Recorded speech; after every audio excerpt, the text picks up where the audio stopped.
好啦，咁我有幾好咧？講呢個牙膏之前，我講埋個牙刷先。個牙刷咧係真係好抵嘅，因為咧我係嗰啲格價嗰啲妹嚟嘅，即係慳妹嚟嘅。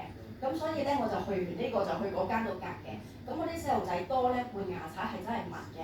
同埋咧嗰啲有冇試過用牙刷個底會係點樣㗎？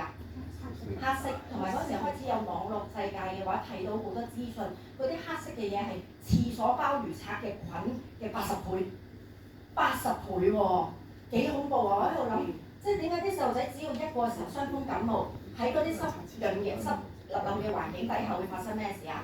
交叉感染咯。所以我一個有病有事嘅話，係咪我最受罪啊？咁呢一個咧係坊間嘅軟毛牙刷，你輕輕咁樣掃，同埋試下呢一個艾多美嘅牙刷，係啦，掃下，係啦，同埋掃下呢個，邊個軟啲？邊個？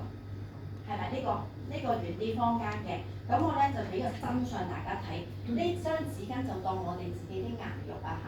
咁而家咧我就刷牙俾大家睇啦。呢個就係艾多美嘅牙刷啦。咁我就刷咗先啊，聽下聲先。聽到？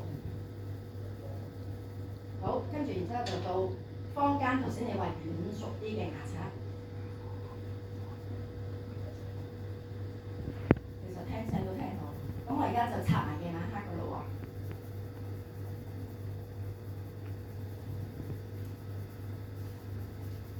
好，刷埋呢邊先。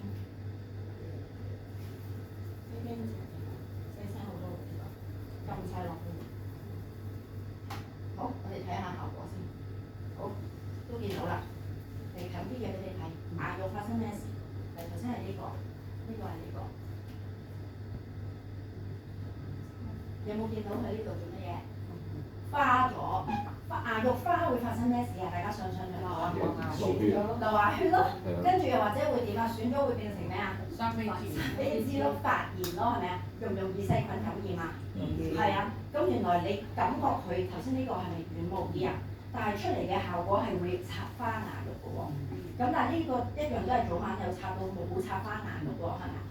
咁呢個咧就係佢嘅人體工學，因為佢每一支嘅刷尖咧都係圓口，放大鏡睇係圓形嘅，但係呢啲放大鏡睇嘅每一個刷尖係鋸齒頭嚟嘅，所以個原理你以為佢軟熟，但係佢真係冇呢個人體工學設計，咁所以有機會就會擦損牙肉。咁好啦，咁然之後咧，仲有一樣嘢就係佢個黃金頭咧係99.9啊嘛，目的就係抗菌，所以咧我咧就算用2個月、3個月。佢都唔會藏菌，睇到透明嘅。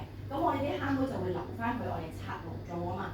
如果你哋有啲朋友有試過，你留意下，擺咗成年、2年，佢都係冇藏菌㗎。你係咪用得好安心？